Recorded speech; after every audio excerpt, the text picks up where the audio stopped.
Muy bien, en esta unidad vamos a ver, ¿verdad? La parte de electrodinámica.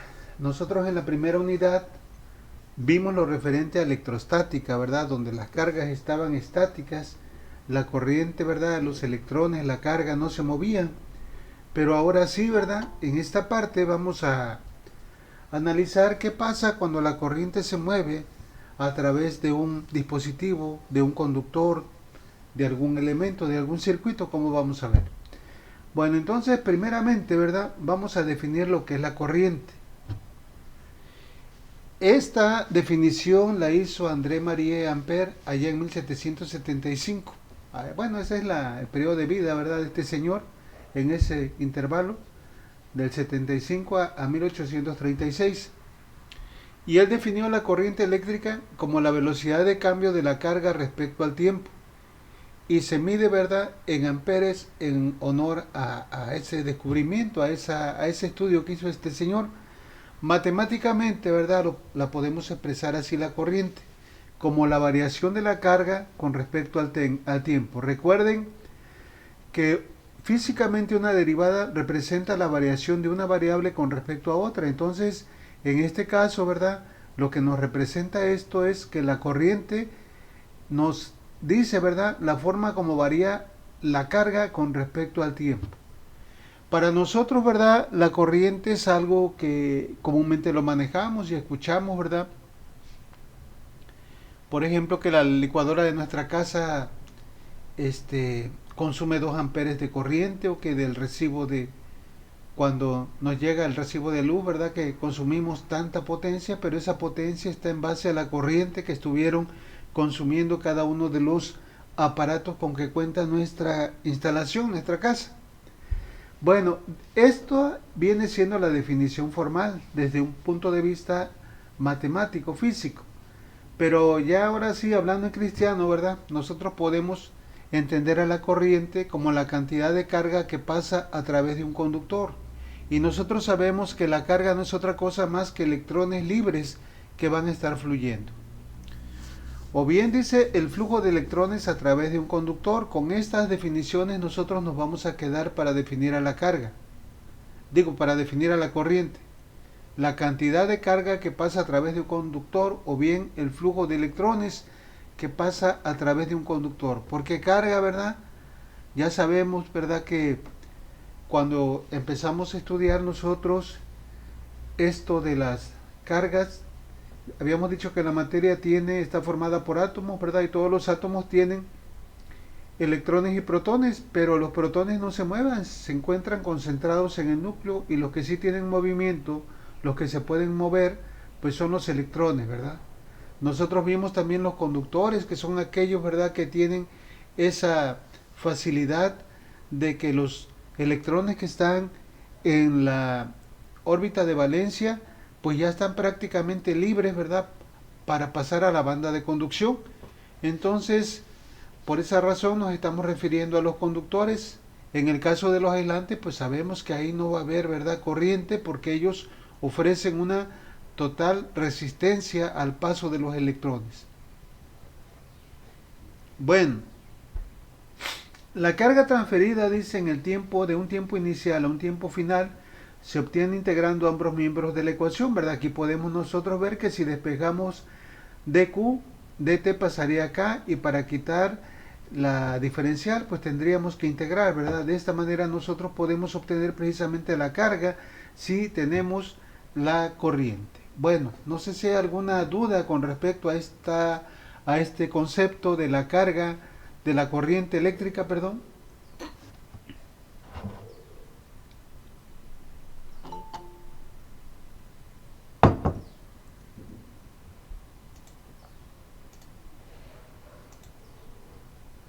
No sé si hay alguna pregunta con esto. Entonces, cuando hablamos de corriente eléctrica es porque ya de antemano nosotros sabemos que hay electrones circulando, ¿verdad?, a través de un conductor, ¿sí? Por unidad de tiempo. Como les he comentado en algunas otras ocasiones, ¿verdad?, los circuitos eléctricos tienen mucha similitud, mucha semejanza con los circuitos hidráulicos. Por ejemplo, en un sistema hidráulico, ¿verdad?, eh, para que fluya agua a través de una tubería, ¿verdad? De un lugar a otro, pues se necesita que haya una diferencia de alturas, por decir, por eso colocamos nosotros el tinaco en la parte de arriba, para que por medio de gravedad empiece a fluir, ¿verdad? El agua a través de la tubería y llegue al lugar donde lo vamos a ocupar. Entonces, ese flujo de agua se asemeja precisamente a la corriente, porque la corriente no es otra cosa más que un flujo. No sé si ya estén llevando ahorita mecánica de fluidos, ¿verdad? El agua se mide precisamente la cantidad de agua que pasa por una tubería, por un canal, por alguna sección, se mide también en metros cúbicos por segundo, ¿verdad? En litros por segundo, y esto se le llama caudal o flujo. Aquí nosotros, ¿verdad? Al flujo de carga le vamos a llamar corriente.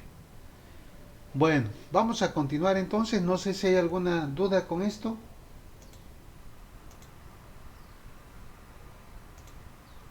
No, profe. Muy bien, entonces continuamos. Antes de continuar, antes de pasar al siguiente tema, ¿verdad? Vamos a definir lo que es la corriente directa y la corriente alterna. Son cosas diferentes en cuanto, ¿verdad?, al análisis, en cuanto al efecto que causan en una carga. Nosotros, ¿verdad?, en eléctrica, pues vamos a tener diferentes cargas. ¿Qué son las cargas? Pues lo que vamos a alimentar, ¿sí? Lo que vamos a alimentar. Entonces, este, aprovechando ahorita les voy a pedir que sean puntuales porque luego como estoy grabando tengo que estar saliendo y entrando. Entonces quedamos al inicio que vamos a dar 10 minutos de tolerancia. Entonces ya para el lunes, si no llegaron a tiempo, entonces ya esperen mejor la clase que se las estoy grabando, sale, para que no interrumpan. Bueno, decíamos entonces, nosotros vamos a manejar o tenemos, ¿verdad?, para utilizar dos tipos de corriente, que es la corriente directa y la corriente alterna. Profe, se le va bien, profe. ¿Mande? Tiene muy... Profe, está muy lagueado, maestro. Profe. Está trabajando. No se escucha bien, profe. Su internet no está funcionando bien. Ok, entonces voy a cambiarme.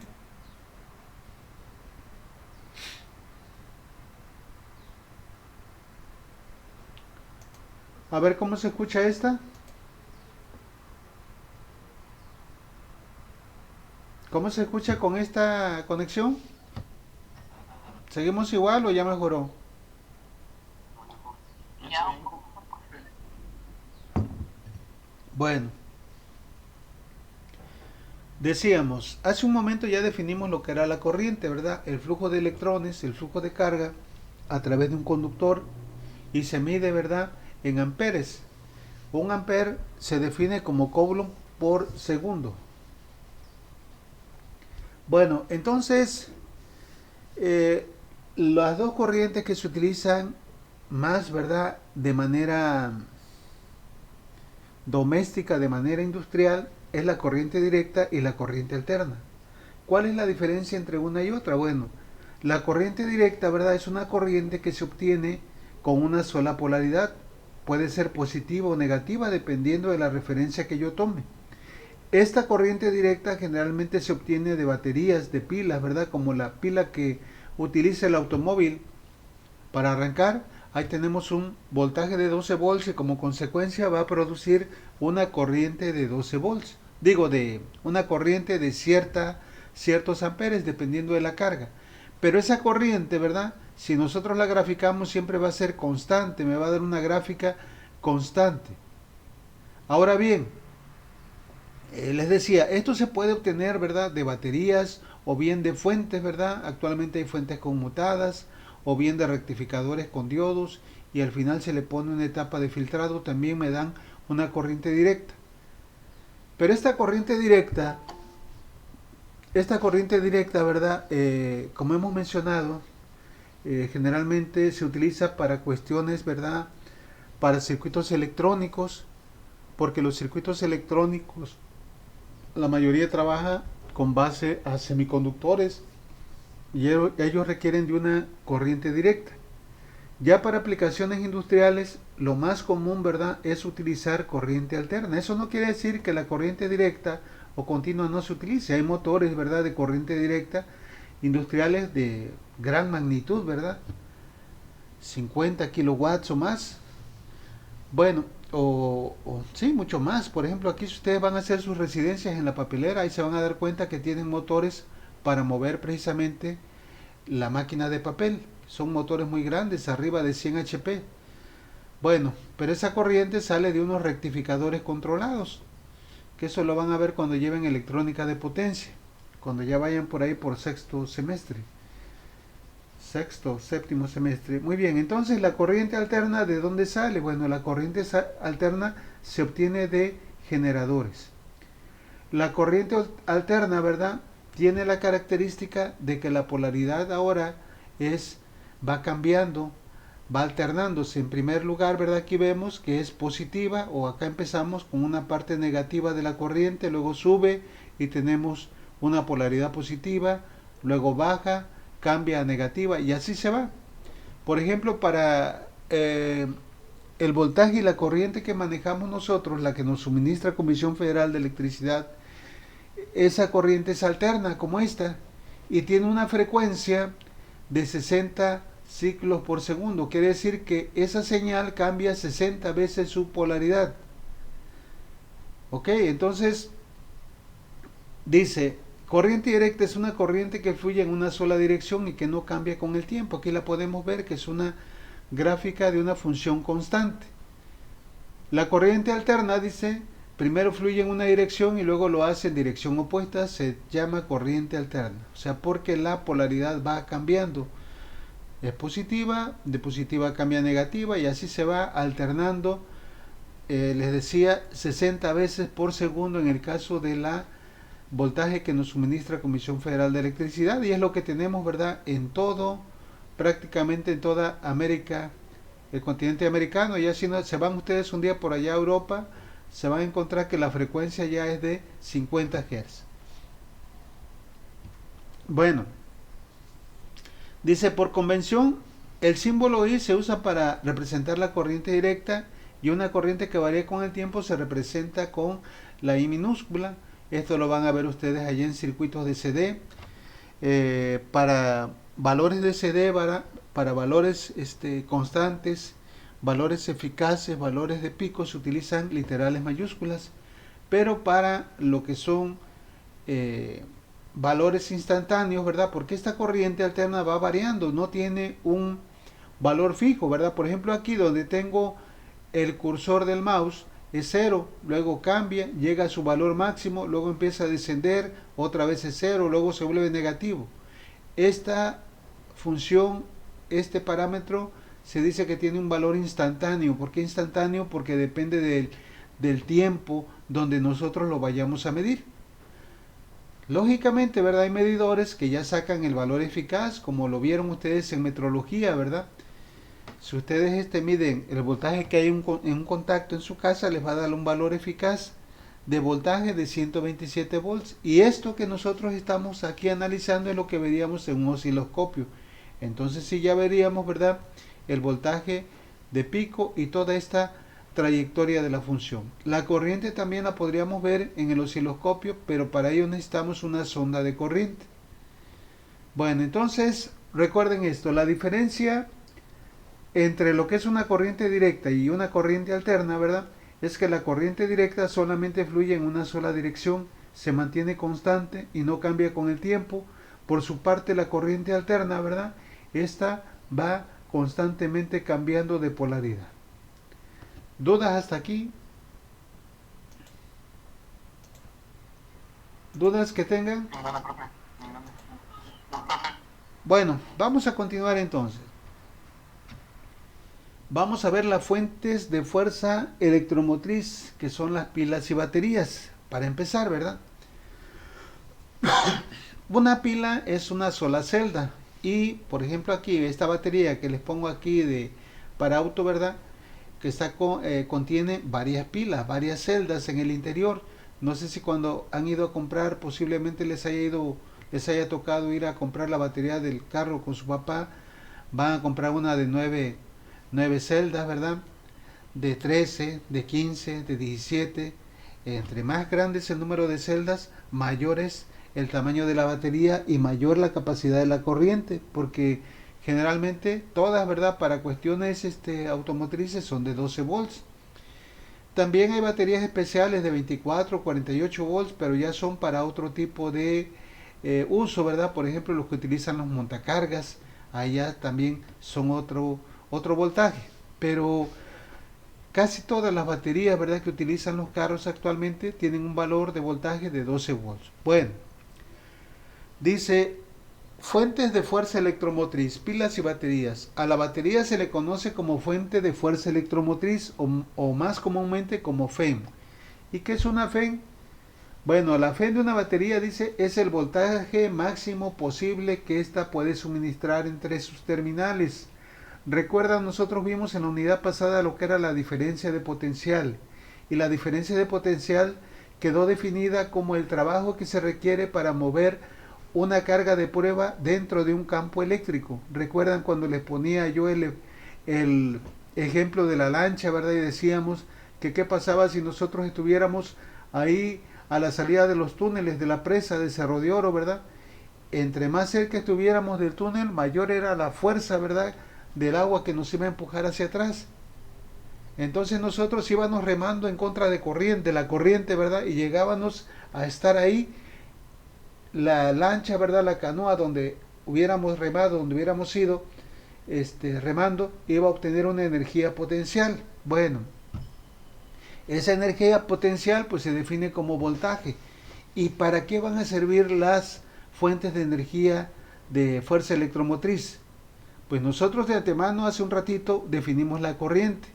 Y la corriente, dice, es la carga, la cantidad de carga, la cantidad de electrones que pasa o fluye a través de un conductor.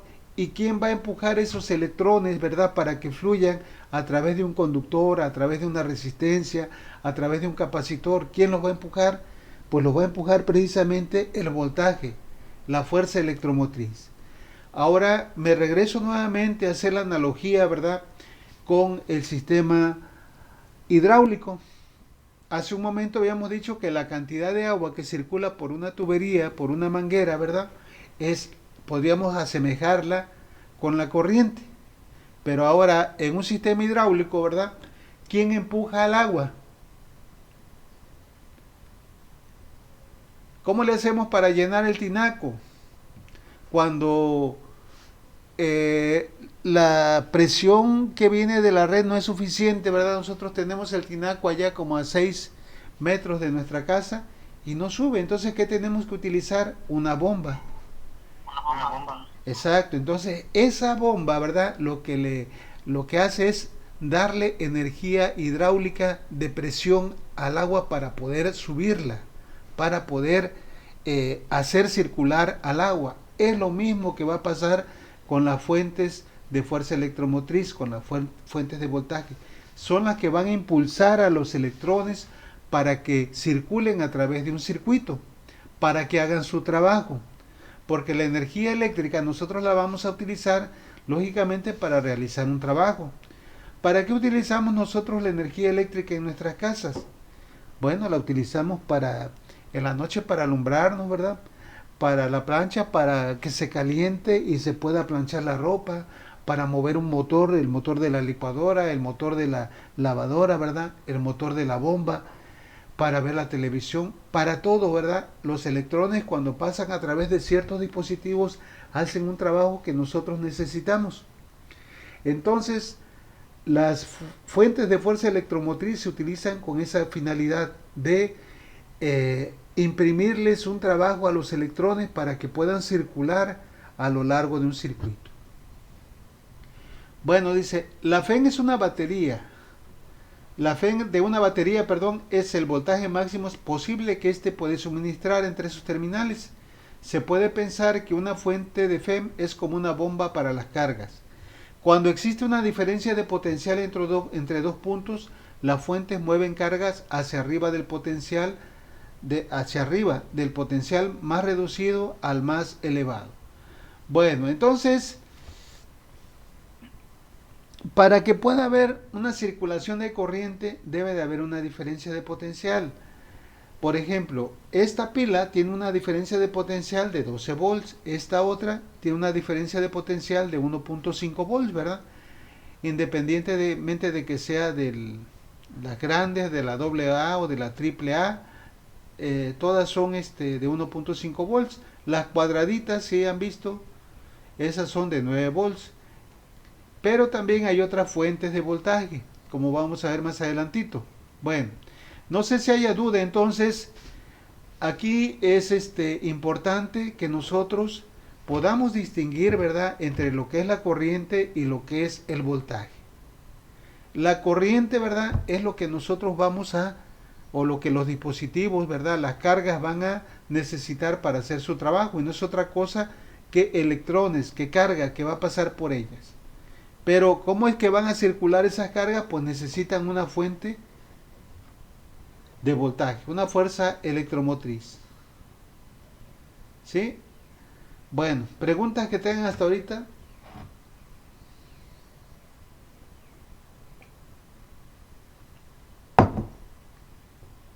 Ninguna pregunta. Muy bien, vamos a ver entonces la tensión o voltaje, que es lo que se obtiene precisamente de la fuerza de las fuentes de fuerza electromotriz. Fíjense bien lo que dice aquí. Para mover electrones en un conductor en una dirección particular es necesario que se transfiera cierto trabajo. Por decir, ¿cómo le hago para mover electrones de aquí a acá? Pues necesito empujarlos. Y para que se muevan, acuérdense que el trabajo se define como fuerza por distancia. Debo de aplicarles una fuerza, ¿verdad? Y que se muevan una distancia para generar un trabajo. Este trabajo, dice, lo lleva a cabo una fuerza electromotriz externa, que es precisamente la FEM. La FEM o fuerza electromotriz, pues no es otra cosa que una pila, una fuente de voltaje, que es la que va a empujar.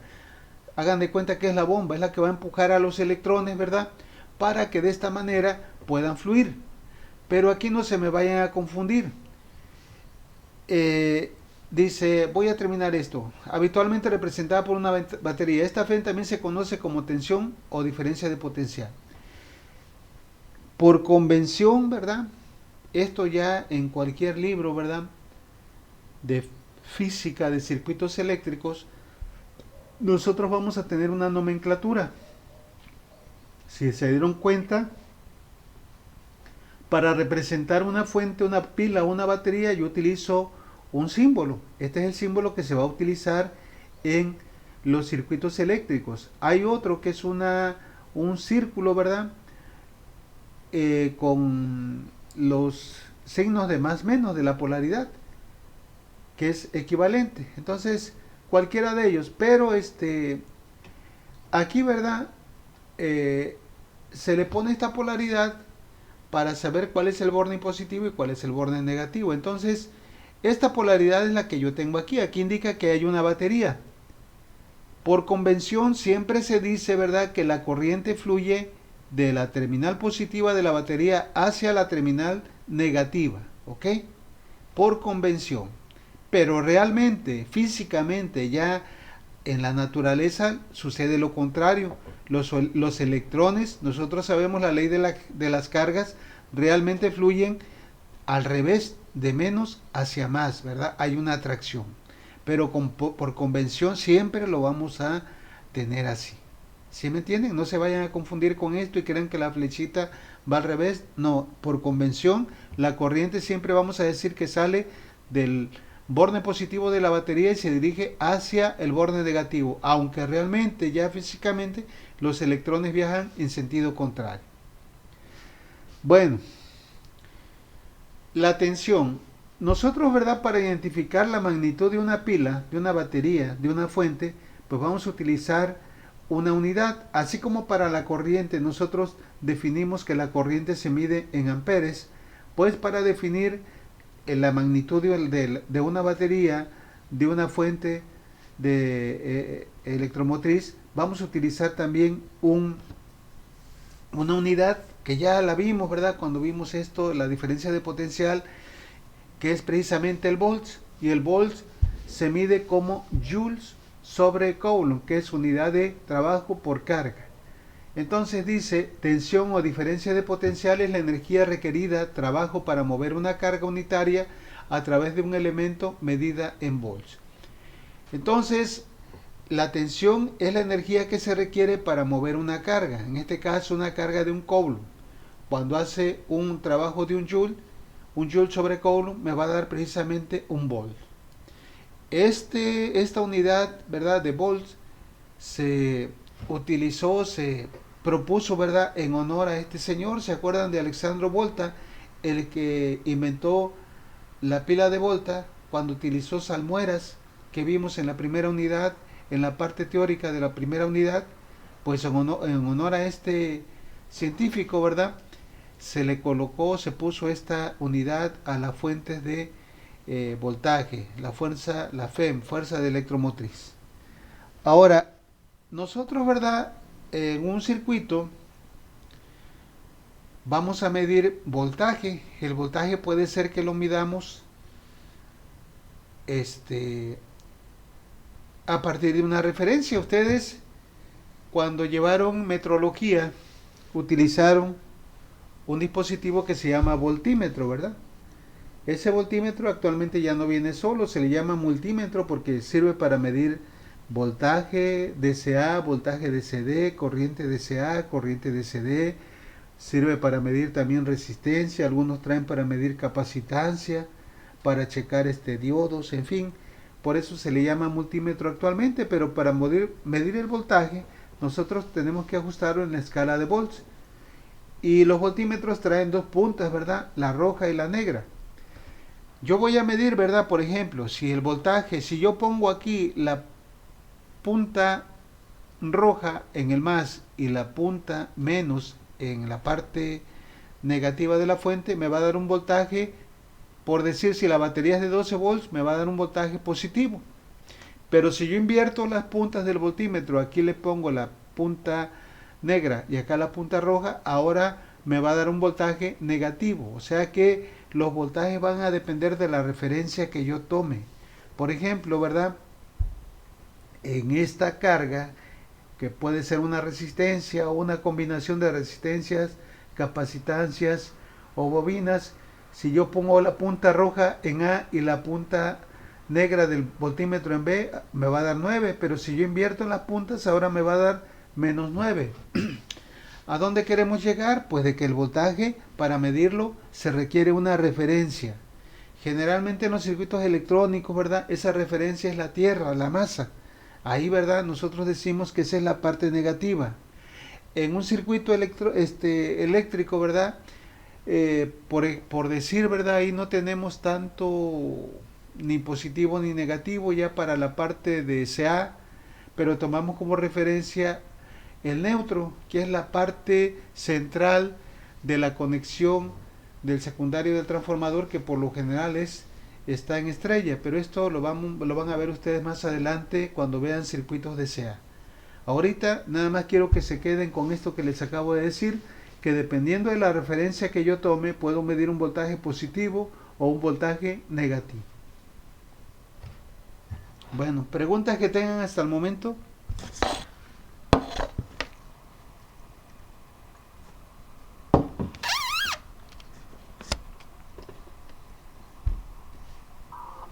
Seguimos. Muy bien, bueno, entonces vamos a ver otro parámetro, ¿verdad?, que se utiliza mucho en los circuitos eléctricos. Nosotros, de cierta forma, en la segunda unidad vimos un elemento que también se utiliza mucho, que es los capacitores. Vimos los tipos, ¿verdad? Vimos pues sus características, el tipo de dieléctrico, el voltaje de operación, la capacitancia, la tolerancia, todo eso lo vimos. Pero hay otro dispositivo, ¿verdad?, que se le llama pasivo, al igual que el capacitor, porque estos dispositivos consumen energía, ¿sí? En electrónica, nosotros vamos a tener dos tipos de dispositivos. Los dispositivos activos, como son en este caso, ¿verdad? Las fuentes de voltaje o fuentes de corriente, y los dispositivos pasivos. Bueno, las fuentes de voltaje, ¿por qué se le llaman activos? Porque generan, producen energía.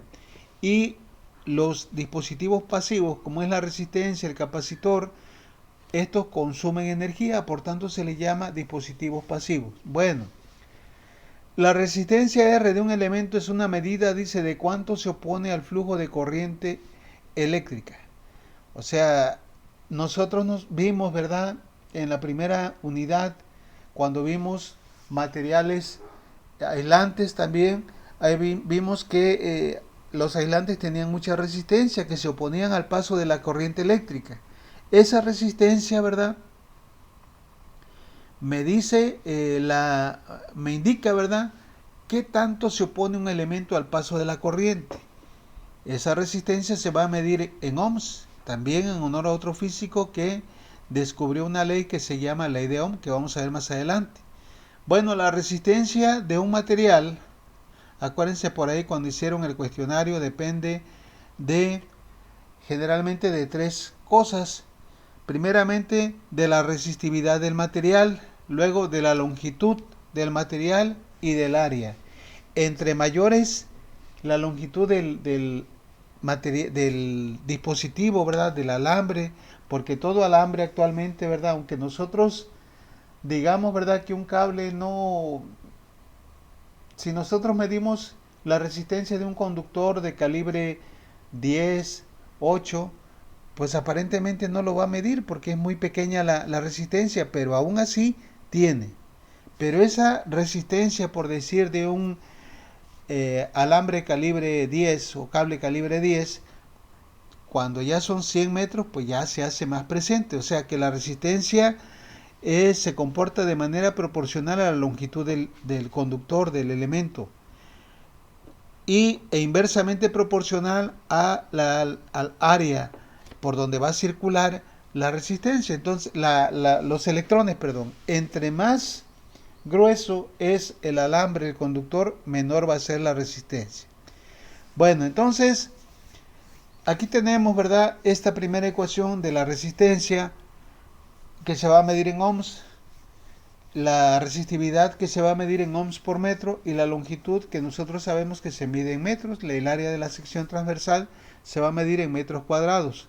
Aquí nosotros podemos ver en esta tabla, ¿verdad?, las diferentes resistividades de los conductores. Por decir, la plata, ¿verdad?, tiene 1.64 por 10 a la menos 8 ohms por metro, o sea que es una resistividad muy muy pequeña, es por 10 a la menos 8.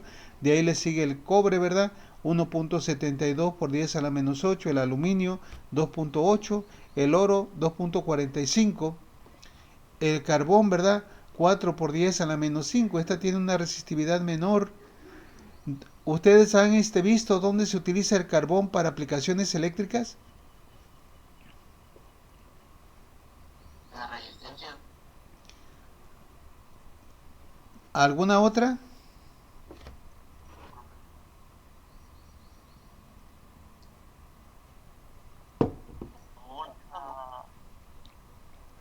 ¿Alguna otra? Bueno, en las escobillas, ¿verdad?, de los motores, ahí podemos encontrar también. Bueno, el germanio, el silicio, el papel, ¿verdad?, la mica, estos ya son, acuérdense que estos ya son, ¿qué pasa con ellos? Pues ya son aislante, ¿verdad? Aquí ya viene, dice aislante. Aquí nosotros tenemos, por ejemplo, el carbón y el germanio son semiconductores.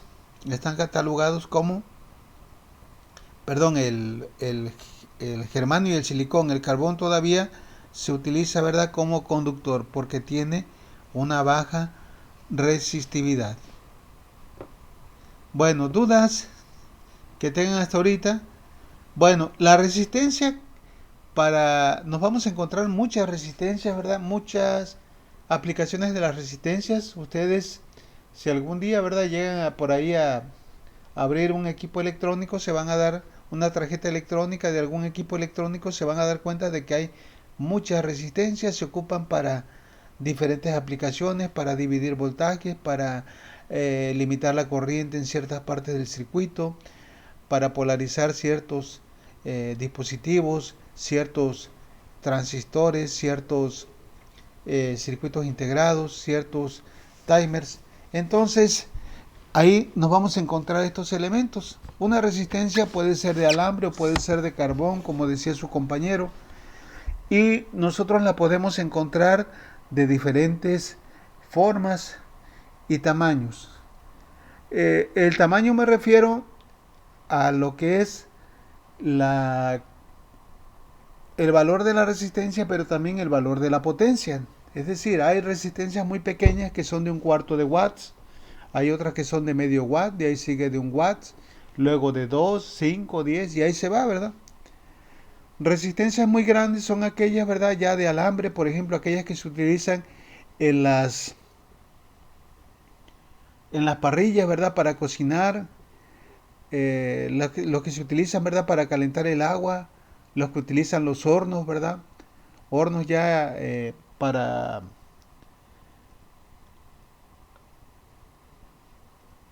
cocer pan, para cocer este horno eléctrico, ¿verdad? Pues tiene, ¿verdad? Precisamente resistencias muy grandes en cuanto a la potencia, porque la resistencia es baja, por eso es que al haber baja resistencia fluye más corriente y se genera mucho calor. Generalmente, ¿verdad? En una resistencia, ¿cómo se va a manifestar la corriente en una resistencia? Mediante calentamiento, ¿eh? Es uno de los efectos que tiene. Bueno, ¿cómo vamos nosotros a identificar una resistencia?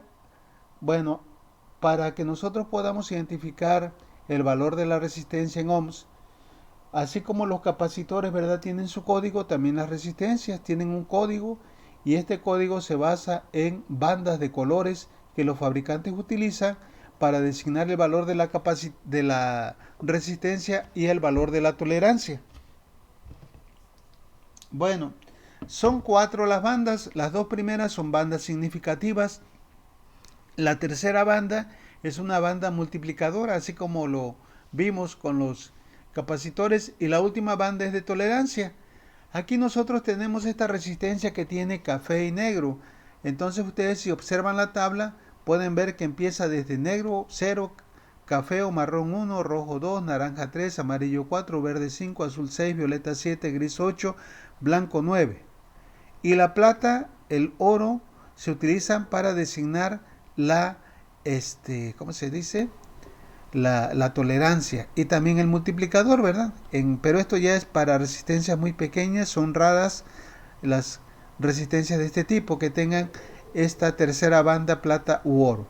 Bueno, observen aquí esta resistencia de cuánto será, ¿me podrían decir?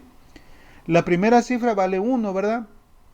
Porque es marrón, es café. La segunda vale 0.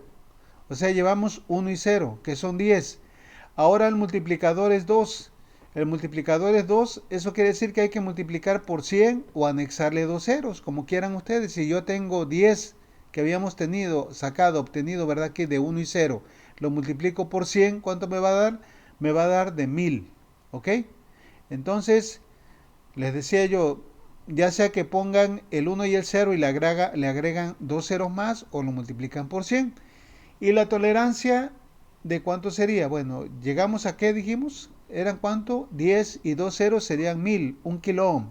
Y la tolerancia en este caso es de color oro, ¿verdad? ¿Nos da de cuánto? Nos da de 5%. Quiere decir que esos 1000 ohms que tiene la resistencia puede variar en 5%. Es decir, va a estar entre 950 y 1050. En ese rango puede variar el valor de esta resistencia. No sé si hay alguna pregunta, duda al respecto con esto. Con eso no, profe.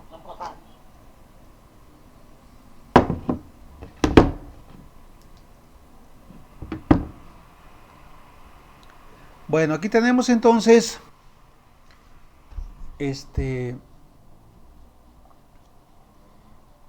otros tipos de resistencias, ¿verdad?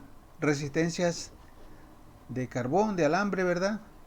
Esta les decía que es una resistencia que se utiliza para calentar, se utiliza en una parrilla, ¿verdad? Para cocinar. Estas resistencias tienen un bajo valor de resistencia, pueden ser unos cuantos ohms, quizás unos 10 ohms, ¿verdad? Y por eso es que fluye una gran corriente. Y al fluir una gran corriente, no sé si han visto qué pasa con las parrillas, se pone, ¿verdad?, el alambre al rojo vivo de manera incandescente. Y esto genera un gran calor. Estas también son resistencias, ¿verdad?, de mayor